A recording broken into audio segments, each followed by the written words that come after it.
Hey guys, we're back here for episode 2, and today we'll be looking at 2 niche perfumes that I've never seen in my life before.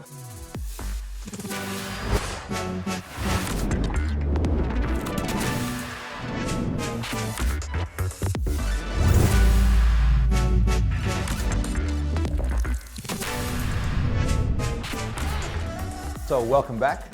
Last time around, we spoke about 2 fragrances. Can you remember what they were? Yep, so we spoke about Terrible Teddy and Santa Maria Novella. Maria Novella. Yeah. So, very nice perfumes. Still love the Terrible Teddy to this day. That one's good. It's got nice presence. Yeah, it does. Yeah. Did it last long, out of interest? Because you sprayed it on your arm. Oh, yeah, I was smelling it for like the whole day and I was up all night smelling it, to be honest. I was in bed just smelling my arm.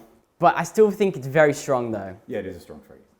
Yeah. But not to the point where it's like... You're not going to scare somebody. Yeah, I'm not going to scare someone, no. Yeah, like if you put it on... But it does bring a lot of confidence though, still. Yeah. And then people like can remember that smell and like, all right, that smells like Josh. Yeah, right. That's what I want people to know. Well, some people actually have a fragrance and they're like, this is my fragrance, this is what I wear.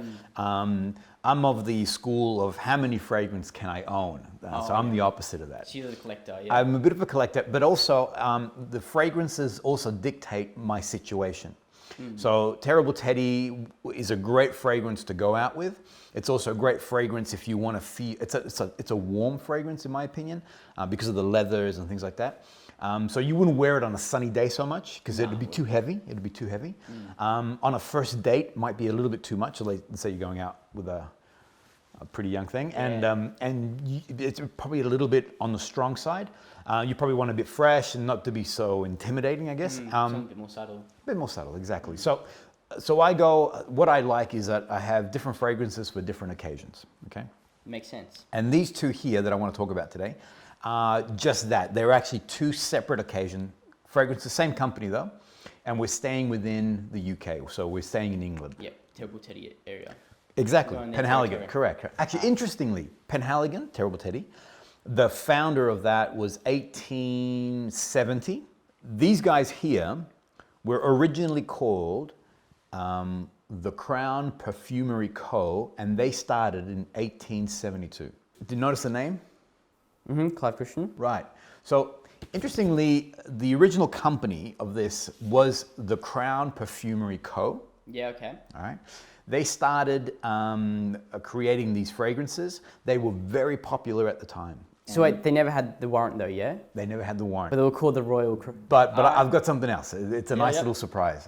And I've left it in its packaging so you can see what it looks like when you get the box. So Crown Perfumery Co., they started their business doing smelling salts. Do you know what, I mean, we don't do smelling salts anymore. You know what it's like the... Nah, I have no clue.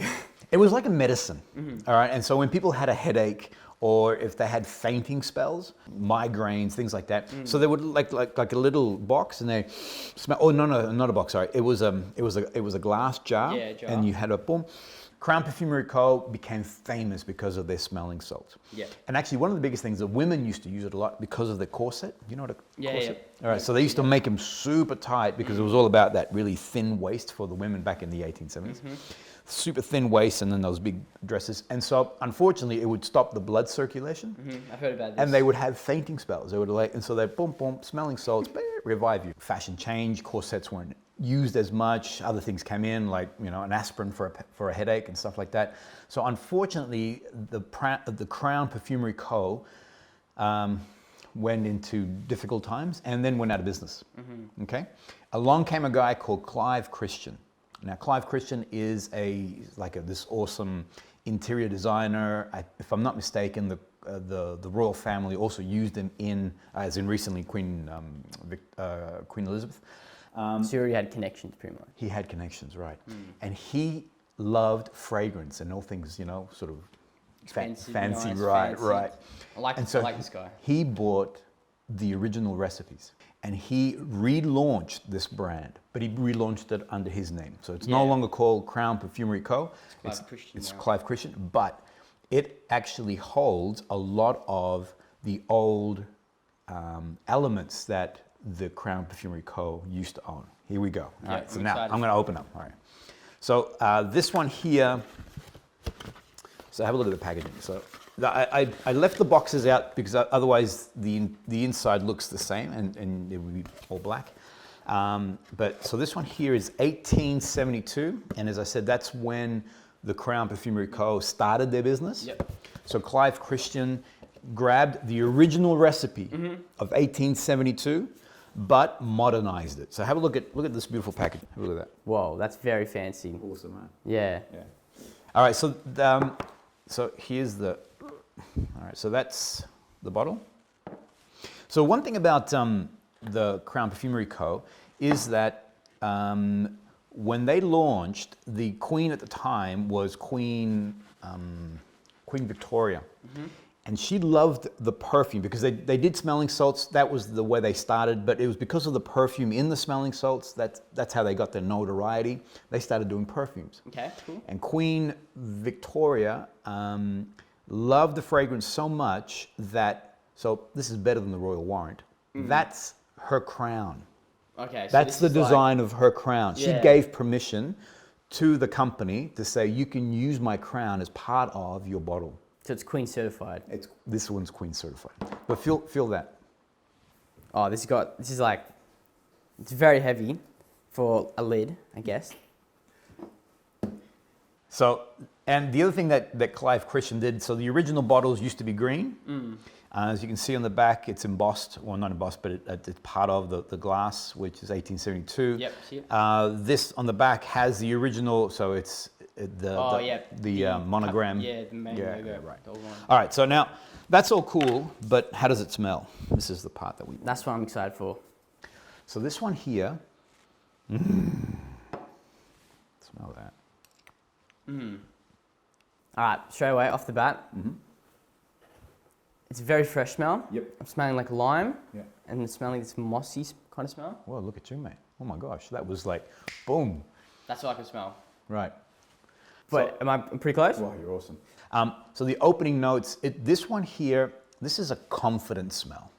Okay? So if you're going in for an interview, I would say this would be the ultimate, ultimate interview smell. Yeah. The one thing about Clive Christian, they are eau de parfum. Yep. And so they're high in concentrates. The oils that they use are also very high. So one spray and that should be good. Well, I would, you can do one spray, don't get me wrong. I normally do two. Two, I wouldn't do more than two because it's very strong and it's a little bit overpowering. And that would last you like the whole day? Oh yeah, easy man, easy. Okay. Now, when you, so the opening notes are a citrus and very light, so it brings you into the fragrance. Then in the heart note is things like sage and flowers, jasmine, neroli. And then finally in the base, it goes to the woods, all right? So for me, Yeah. now this is the interesting thing about these fragrances is that they actually react differently to different people. On me, this one here goes to a very woody place. It's very, a very strong, manly sort of smell. Yeah. I know what you Whereas my son, when he wears this, it stays as a very citrus, it's still woody, but it goes to a citrus place, not so woody as me. All right, so that one there, whereas, as I mentioned, is a very fresh fragrance. Works perfectly on a nice summery day. It's a nice, confident fragrance. This is definitely something that you would wear on a first date. Yeah. It's not, it has presence, but it doesn't overpower. Those woody notes at the end of the fragrance is not too heavy. You know, there still has that citrus that comes in over the top. You find that when there's citrus smells in a fragrance, it brings a lightness. I mean, just think of it. The moment you open an orange, when you cut up an orange, you know, or a lemon, it's a happy smell. It does bring great sense. Yeah, right. So this guy here is a great going out fragrance. All right. This is a smell that I would love people to like remember me by. Right. I guess having this on and people smell like that's Josh. That's a smell I'd like people to So remember that would be your fragrance. But no, actually, Wait till you smell. I can't say anything yet. Exactly. Yeah, I'm gonna wait till you smell this one. This is what I'm excited for. So I love these. I love these two. Okay. Yeah. As I said, this one here, that's my day fragrance, etc. This is a wonderful, warm, actually I won't say, because otherwise I'll Keep wreck it it. just for us. I'll wreck it. All right, so like I said, I kept it in the packaging. Yeah, it's very similar to the other packaging too. It is. Because originally I was going to leave the boxes out, Yeah, but then it's very hard to you tell. wouldn't tell the difference. All right, so when you open up this guy, Very, very similar. very similar. So this one here is a black. Here, I'll get you hold it. I'll put this. So this one's called X. And when Clive Christian released these fragrances, now remember I said that there are no male or female fragrances necessarily? It's all unisex, yeah. It's all unisex. What he did do on this, he did release a masculine and feminine of the same product. Okay. Now, what he did is that he used very similar ingredients, but for feminine, he just put a bit more florals in there. And for the masculine, he put a bit more woods in there, okay? So the same thing happened. So he released, this is called the original, I think the original range, original collection, I think it's called. And there's one more in here, which is called number 1. So he did 1872, masculine, feminine. He did X, masculine and feminine. And then he did another one, which is in a gold bottle, and it's called number 1. But that one there is like $800, $900. So wait, why is it called number 1? Because supposedly it has, here we go, I'm going to test my knowledge now. Supposedly it has the best oils to be found for those particular ingredients. It has really expensive oils in there. That's for a future video, I guess. Yeah, I think so, yeah. That's gonna be I need to really save up my dollars. Because when I bought these, I was debating whether I get number 1 or these two. Or these two. Because these were $400 each and the other one was $8 to $9. I guess I'm going to find out if that was a good choice. I have to find this It's one. a good. I may have to invest because it's a good investment anyway. Yeah. So this is X masculine, and as I said, the female version of this is just a little bit more floral. Okay. The good thing about it, actually, when I bought this, the gentleman that was selling these to me, he said that you can actually put the two fragrances together. You can buy the masculine and feminine, spray them both on, and the two of them play against each other because the ingredients are very similar. The oils, the two ingredients play together and creates a whole new fragrance. Yeah. All right. So this one here, hold that lid. That lid's awesome. So actually, this one here, I'm not going to say too much because I'll let you enjoy it. I've actually I can't pinpoint the smell. This is a very hard smell to pinpoint. I'm gonna need your help straight away. I don't think I've ever smelled this smell before. Okay. I'll probably For me, I love this fragrance. If I had to go on a deserted island and I couldn't take anything but one bottle of perfume, now it's tough because would I just take this one? Because this is a great evening fragrance. Deserted island is going to be hot, and so to wear that, it'd be too much. But anyway, this is a go-to fragrance. Yeah, I'll probably bring water to a deserted island. And then you should bring water too. You're right, because you can't drink that. Can you smell? Can you pick up any of the earlier notes in there? What would you categorize it in? Is it a fresh smell? Is it a warm smell? Is it spicy? Is it woody? Spicy smell, 100%. Awesome. Very spicy. Yeah. And when you say spicy, can you pick up any part of the ingredients in there? Is it like chili? Oh, wow. Okay. It doesn't have chili. Yeah. But it's interesting that you're... But it's spicy. Yeah. 100%. So the opening notes, it's definitely very spicy. The opening notes is a spice called cardamom. Cardamom? It also has ginger in there. Oh, yeah. I 100% smell ginger. Go. Okay.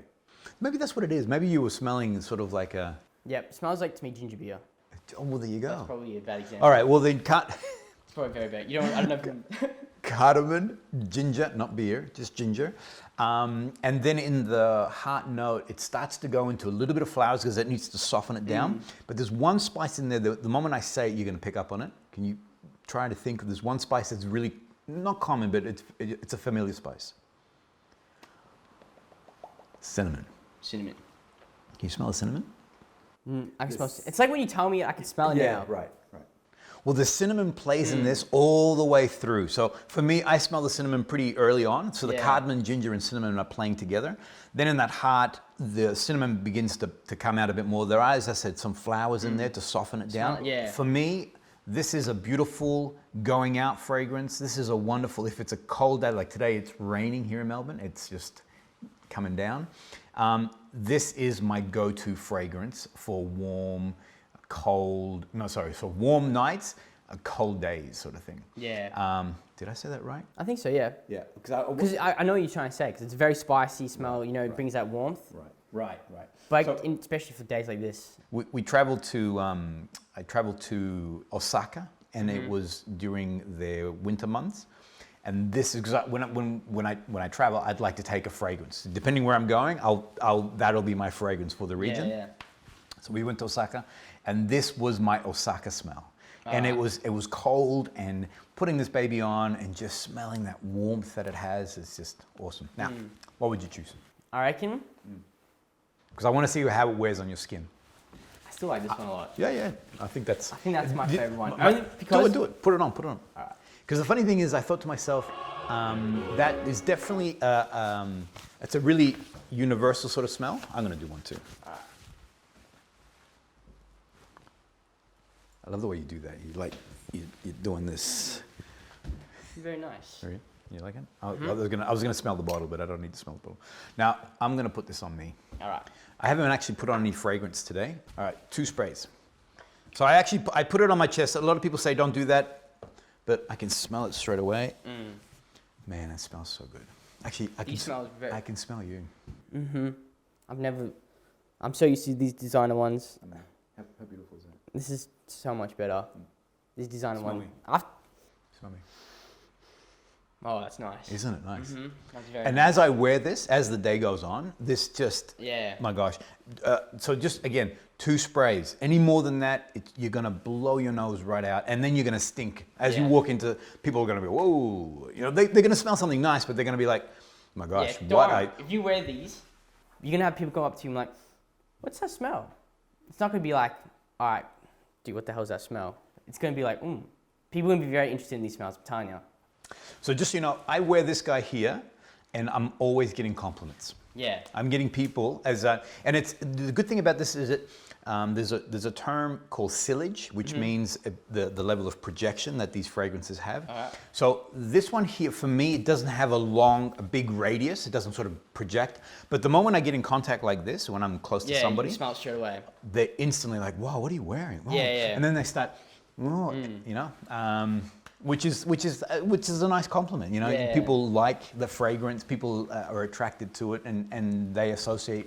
Well, that's what you want, though. That's right. It's exactly what you want. Yeah, these are very unisex. Anyone can really wear these. After smelling them, 100%. I could see this a woman wearing this or a man. Doesn't matter. Awesome. That's it. All right. Thanks for watching, guys. And these are our niche perfumes that we did today. See ya. So yeah, it's my new. This is my call-out signal. What are you? Peace. We do the peace. Okay. We do peace for now on. Peace.